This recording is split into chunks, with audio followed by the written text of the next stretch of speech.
पाहुणे आलेले आहेत म्हटल्यानंतर मेवण्यांना काळजी करण्याची गरज नाही. आमचे पण पाहुणे आलेले लक्षात होते. मी नमस्कार. नाती होती त्यांचीच ओळख ठेवतो. नमस्कार. रणांगणात उभारून नमस्कार करतो. हो, ज्येष्ठांची ज्याला नमस्कार केला त्याला आशीर्वाद देणं हे आमचं सुद्धा शिकतात. नक्कीच आशीर्वाद आशीर्वाद मिळाला. आश्चर्य वाटू लागलं. का म्हणून?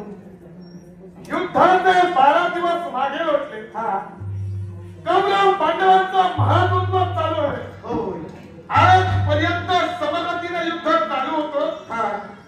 काही कौरव मारले गेले, काही पांडव सैन्य सुद्धा मारलं गेलं. होय. पण आश्चर्य वाटतं या 13व्या दिवसात का म्हणून? पांडवांनी कोळखळ करायला सुरुवात केली म्हणून. कोरखे, हा. तुम्ही केव्हापासून वयबंधन पाळू लागला? मी कोळखळ मंदिराच्या मुळाशी गेलो नाही का? कोणतं? अतिरथी महारथी तुमच्या पांडव कटकात आहे, होय ना? हा. मग ते पांडव कटकात असताना तुझ्याकडं सेनापती पद दिलं म्हणून आश्चर्य वाटू लागलं आणि म्हणून मी पोरखेळ म्हणालो. नाही, जर का पांडवांना तुम्ही पोरखेळ म्हणत असाल, माझ्या मुखातून निघणारे अगोदर शब्द ऐक. हा. आजपर्यंत जे युद्ध झालं हम्म. ते समगतीनं झालं. हम्म. मग आज 13व्या दिवशी जे युद्ध होतं हम्म. या युद्धात पोरखेळ कसा काय असं म्हणालो. म्हणजे मी आलो म्हणून. तू आलास म्हणूनच. आणि दुसरी गोष्ट म्हणजे इतरत्र महारथी असताना तुझ्याकडे सेनापती पद दिलं याला कारण आहे. म्हणून मी पोरखेळ म्हणालो. माझी पितृदेवता सहित देवकी नंदन गोपाल कृष्ण आणि प्रद्युम्न यांच्या सहित अनेक सैन्य हे केवळ समशब्दकाचे युद्ध करण्यासाठी गेले. अर्थात चक्रव्यूहाचं भेदन करण्यासाठी एक वीर बापाचा वीरपुत्र म्हणून मी आलो. काय चुकलं माझं? वीर बाबाचा वीर पुत्र म्हणून धाडस निश्चितच करावा. हा. मग ते तुझे इतरत्र जे काका आहेत हा. ते वीर बाबाचे वीर पुत्र नाहीत की का? मान्य. मग ते वीर बापाचे वीर पुत्रच आहे. पण युद्ध करत असताना जयद्रथ आपल्याला नव्यानं सांगण्याची गरज नाही. समोरची व्यक्ती युवरचना नव्हे तर युद्ध रचना कोणत्या स्थित्यंतरानं करते आणि ते व्यूह कोणत्या स्थित्यंतरानं पार पडावा आणि हे संपादन करावा याच्यासाठी युद्ध नीती आचरणात आणणं गरजेचं आहे, अंमलात आणणं गरजेचं आहे. आणि ती युद्ध नीती आम्ही आमच्या जीवनात आचरणार नाही. तू केवळ तुझ्या पराक्रमावर विश्वास ठेवून या कळ्यांचा भेद करण्यासाठी तू तत्पर ठरला. मला म्हणायचं एकच, तुझ्यापेक्षा रती महारथी तुमच्या पांडव कटकात असताना तुला इथं मृत्यूच्या दारात त्यांनी ढकललं म्हणूनच आश्चर्य तुझ्या बाबतीत वाटतं. आश्चर्य वाटतंय की भीती वाटते? काय पराक्रम केलं याच्यापूर्वी? काय पराक्रम केले?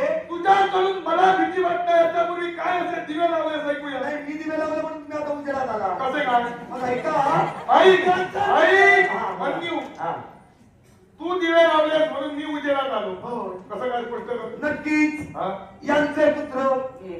हा. मला सांगा, मी आता उजेडात कसा आलो? मी ऐक उजेडात कसा आला हे सांगा.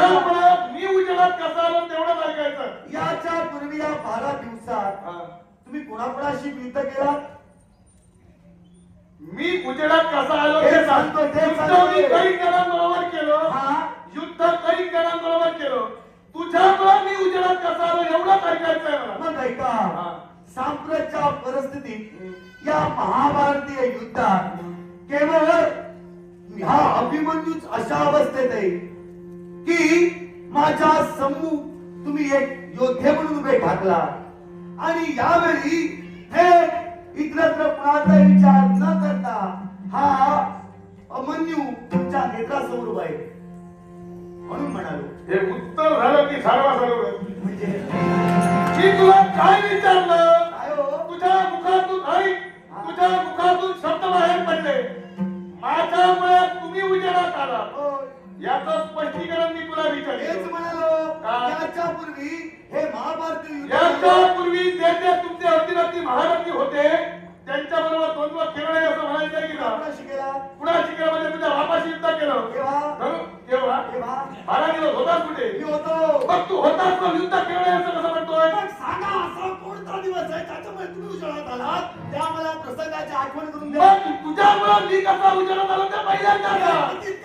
कारण आता तुम्ही माझ्या समुद्रात मी काय म्हणतो ऐक मंदिर मग विश्वाच्या बाजारात शब्द फुकट मिळतात म्हणून पोपटासारखं बोलायचं नसतं.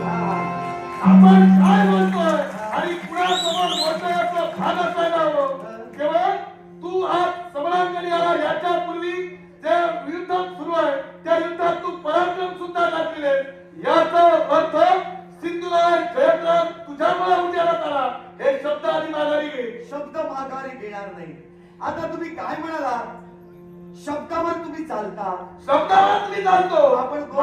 माझा शब्द कोण म्हणजे जयद्रथ की जयद्रथ आता त्याचा ठोस पुरावा काय म्हणून घेऊन येऊ? नाही सांगा. जयद्रथ म्हणून घेऊन येऊ की जयद्रथ म्हणून घेऊन येऊ? जयद्रथ आणि जयद्रथ यातील मला स्पष्टीकरण सांगा. जयद्रथ आणि जयद्रथ. आता तुम्ही शब्दावर गेलात म्हणून मला पावलं उचलावी लागली. तू पावला उचल पण आधी माझ्या प्रश्नाचं उत्तर दे. आता तुमचं पावला गेलं बाजूला नाही आई. बाजूला गेलेलं नाही तू बाजूला घाललेलं नाही. तुम्ही मला तू माहिती तुझ्या प्रश्नाचं उत्तर दे. हा. मी जयद्रथ की काय म्हणते? कारण मी सांगेपर्यंत तुम्ही आठवणार. ऐक ऐक ऐक. हा. ती मला आठवायची गरज नाही. माझंच नाव मला आठवायला सांगतो. मंजू ऐक. मग तुझ्या नावाने उजेडात कसा आला ते सांग. अहो काय मगापासून सांगतोय. मग माहित नाही म्हणून सांग. आता झालं झालं नाही माहित नाही म्हणून सांग. मी बोलू. ज्यावेळी बोलायला सांगतो त्यावेळी पुन्हा अहो सरकतो. मी बोलतो त्यावेळी तुम्ही मध्ये मध्ये बोलता. काय बोललो मध्ये? आता थांबा जरा श्वास घ्या जरा थंड घ्या. तुझं आता कसं झालंय ठाऊक आहे? माझ्यामुळे तू उजेडात आलास हे बोलून तू आधी अडचणीत आलास. हो तुझ्याकडचं पर्यायाचा संपलेला आणि आता पर्याय संपलेला योद्ध्याला नवविण्यासाठी जाता मी जगत नाही. पर्याय नाही असं तुम्ही म्हणता. हा. मी तुम्हाला त्याच्यावर प्रश्न केला त्याच्या सुद्धा तू निरुत्तर मी नाही. काय म्हणतोय? अहो का प्रश्न मी विचारलेला तू निरुत्त राहिला. मान्य. आता मी मान्य करतो मी चुकीचं बोललो. मग चुकीचं बोल ऐक. हा. चुकीचा जर योद्धा जर इथं समोर तिथं जर बोलत असेल हा. समरांगणाच्या ठिकाणी स्वतःचं अस्तित्व सिद्ध करण्यासाठी जर काहीतरी योद्धा जर स्वतः सांगत असेल तर योद्धा म्हणून सांगण्याच्या आधी योग्यतेचा पण आहे. आता सावधान जयेंद्र. तुमचं राज्य कुठलं? सिंधू. एकच हो एकच. नक्की. माझं राज्य मराठा की तुला नाही? आता तेच सांगणार तुम्ही. माहित असेल तर सांगा. ऐक. राज्य माझा सिंधू. सिंधू नरेश म्हणजे सिंधूचा राजा जयद्रथ म्हणून मला ओळखलं जातं. याच्यापेक्षा अजून दुसऱ्या तरी राज्यावर मी हस्तक्षेप केलेला नाही. शिबी आणि सौवीर ही दोन राज्य तुमच्या बापानं प्राप्त केली. माहिती तरी आहे का? नाही माहिती. कशी माहिती असणार? बापाला विचारलं तर कळेल. राजाई म्हणतो.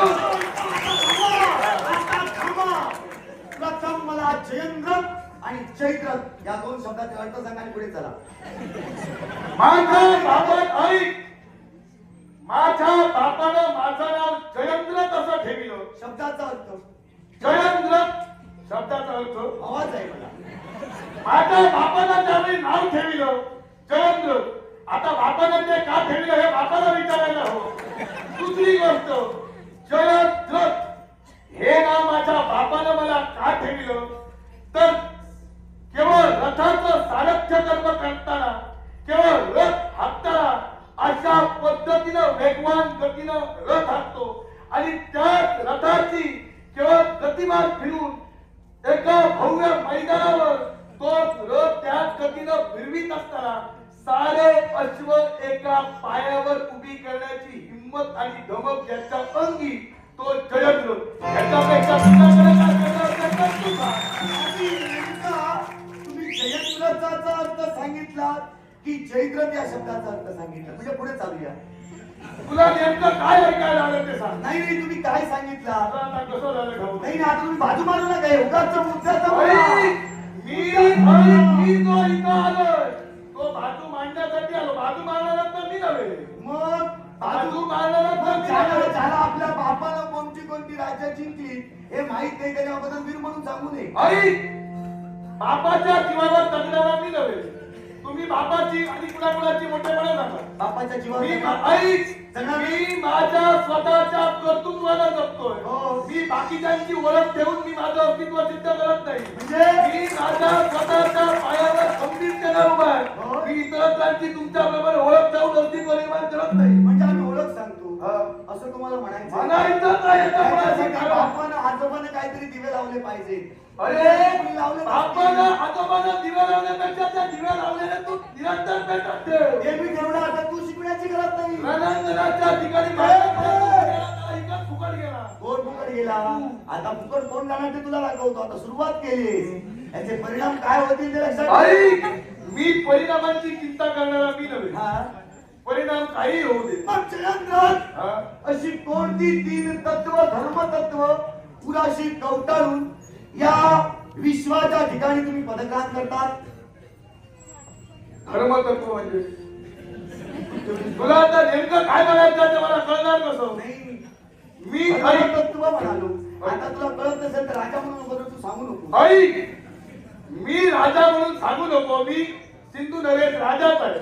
तू जरी अमान्य केलास तरी माझी जागा सध्याच आहे. आता काय ती करणार ऐक, नाईलाज झाले. तुझा नाईलाज झालेला आहे. माझा नाही लागत तुझं काय झालं माहिती आहे? हे ओढावून अंगावर घेतलं ते तुझ्या अंगावर टाकलेलं आहे. कोणाच्या तुझ्या आधी शब्द शुद्ध वापरा म्हणजे झालं. अंगलट हा शब्द शुद्ध नव्हे. माझ्या बुद्धिमत्तेला नाही. तुझ्या बुद्धिमत्तेचा अंत होतो तिथून माझी सुरुवात होते. हो, मग सांगा ना. म्हणूनच मला अंगलट हा शब्द शुद्धच आहे. हा?